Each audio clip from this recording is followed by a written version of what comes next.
Celebrate Thanksgiving with Safeway. This week at Safeway, get whole Signature Farms frozen turkey, 10 to 15.5 pounds for $8 each, or 16.1 to 22 pounds for $10 each. Member price of the minimum $50 purchase, limit one per household. Plus, packs of Coca-Cola, Pepsi, 7-Up, Dr. Pepper, or AHA sparkling water are buy two, get three free. Limit 3 free items. Also this week, get 5-pound bags of Signature Farms russet potatoes for 97 cents each with digital coupon. Limit 1. Visit Safeway.com or head in store for more details.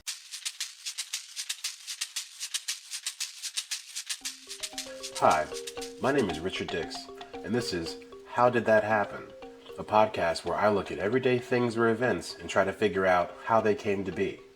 Every week I will research one topic, and by the end of the episode, I hope to truly have the answer to the question, how did that happen?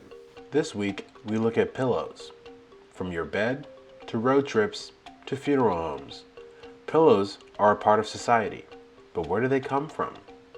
I look into that and find that humans have been using pillows for millennia. Join me as I travel back in time to find out why people needed pillows in the first place. Welcome to How Did That Happen? The first recorded use of pillows was around 7000 BC in Mesopotamia, which is modern-day Iraq. They were only used by the wealthy, and the pictures don't make them look comfortable. The Egyptians and the Chinese also had uncomfortable pillows. They like to use stone, wood, porcelain, even leather in some cases. The Chinese were said to have had the capability to make soft pillows, but they believed that soft pillows rob the body of strength and vitality, so they chose to sleep on hard pillows. And wasn't really sure, and couldn't really find if the Egyptians had access to soft pillows, but they definitely had hard pillows, that is for sure. And those pillows, you can't even really call them, it's better to really call them headrests than to call them pillows. But I'll probably post some pictures of that on the Twitter account. But I think that the Chinese stuff is crazy when you think about it, that they had it and then you just wouldn't use it. Like, life back then was already hard enough. Why make it any harder? But moving on, there were a number of reasons early humans decided to use pillows, such as trying to keep bugs out of their ears. And like we were talking about with the Egyptians earlier, I hadn't mentioned, but the Egyptians thought of the spiritual center of their bodies of being at their head, and that was the whole reason that they had those pillows. The Egyptians also thought that the pillows would protect the sleeper magically at night. They didn't really go into too much more depth about that. I saw that in a couple places, but that's all they really said. The Romans and the Greeks are responsible for softening the pillow into what we know today. They stuffed them with feathers and straw, and the rich Romans had the nicest ones, but everyone in the Roman kingdom had the right and ability to have a pillow of some sort, which, like I said, is a little bit different than the Chinese, who were like, it's hard pillows or nothing out here. They also put pillows under their deceased, like the Egyptians did. National Geographic has an article about the oldest burial site in Africa, which is 78,000 years old, and the deceased head, the head, what's under the head of the deceased child, is a bed of leaves. And I thought that was interesting. They don't make the connection to pillows. I just had read that and thought that was, they were talking about some other stuff in there. But 80,000 years ago, even, they chose to put something under, a dead person's head. It shows that people even back then were already thinking of pillows, and it probably just shows that we don't have any real proof of their pillows because their pillows were leaves. They've already been disintegrated. So the real history of pillows probably goes back even further than what we really even have right now. The connection they do make in that article is that the people at that time, the way they buried them, I guess they looked as if they had already kind of believed in an afterlife, which was pretty interesting for 80,000 years ago. But moving on to more modern times, in the 15th century, it was common for the wealthy to have a pillow on their bed. They would cover it with what was called a head sheet. This gave way to pillowcases pretty soon, but they were originally called pillow bearers, like a pillow bearer, like the case is bearing a pillow, because they took stuff way too far with the words back then. The first pillowcases were very ornate.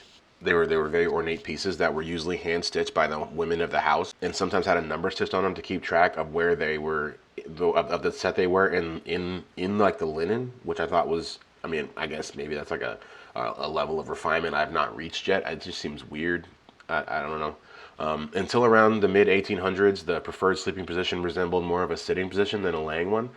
The beds during those times usually employed the use of a cloth bolster filled with down, and that all that is like the long cylindrical pillow basically, and they would put that at the head of their beds, and then put the pillows on top of that, and so you're basically leaning against that, and they also said that this was a good sleeping position for geishas, obviously, with their hairdos and stuff. But like during that time, it was considered to be the good sleeping position. That was the healthy sleeping position, was to basically be sitting upright almost. I thought that was an interesting overcorrection. If you look at humans overall, they come from sleeping on the ground all the way to basically sleeping sitting up, and then go back a little bit to kind of just using a pillow. It's pretty, if you look at like just the evolution of like human sleeping, I think that's kind of interesting.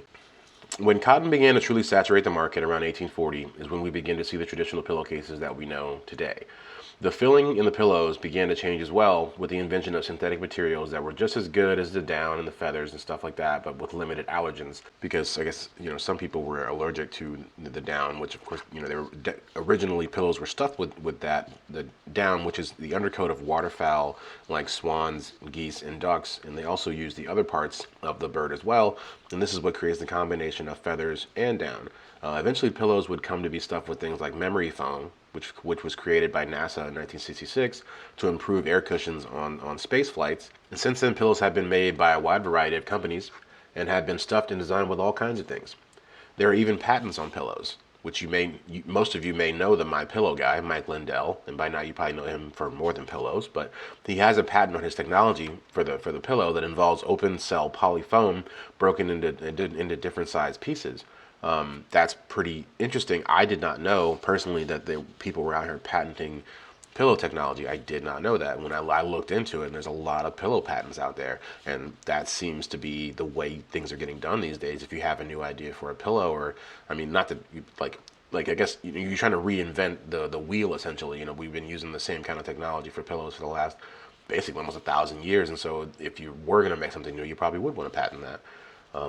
But yeah, that is how pillows happen.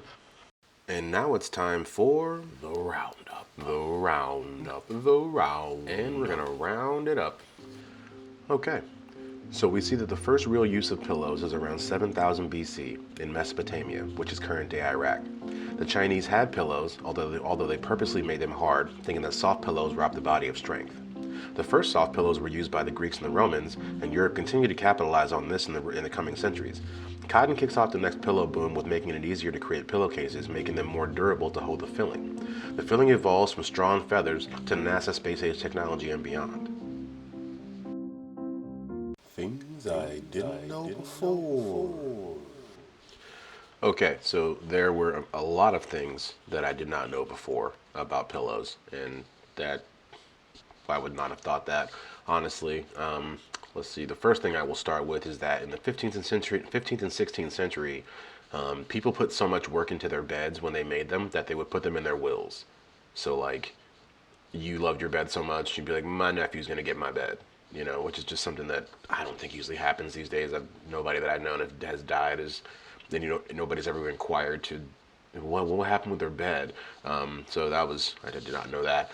Henry VIII banned soft pillows, also I think around the same time, except for the use by pregnant women. He also had the Chinese approach of thinking that it created weakness to have soft pillows. I just thought that was kind of wild, that you could just say, no, unless you're pregnant, you get a hard one. Let's see, what's the next one? Most pillows. This is interesting. I did not really realize this. Most pillows are made in the country that they're used in, and this is because it's a nightmare to try to ship them, because they're so big without actually having any real weight. So you have to have a lot of mass in order to be able to ship them. It takes a lot, and so people usually make them in the country that they sell them in. Some people try to ship them, and they're usually not the greatest pillows. I'm wondering if these are the pillows that come from hotels, because I really hate hotel pillows. But yeah, that was something that I would not have known beforehand. Let's see, Betsy Ross, she made the first American flag. She also made mattresses, and that just came along from like looking into pillows and mattresses.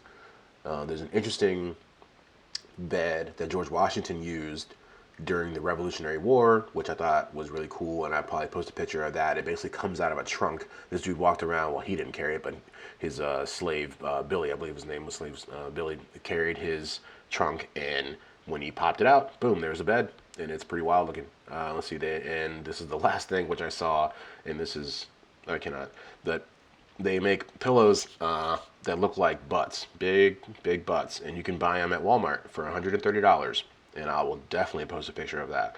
But that is everything that I did not know before about pillows. All right, that's been another episode of How Did That Happen? I've been your host, Richard Dix. Thank you guys for tuning in, and I'll see you next week.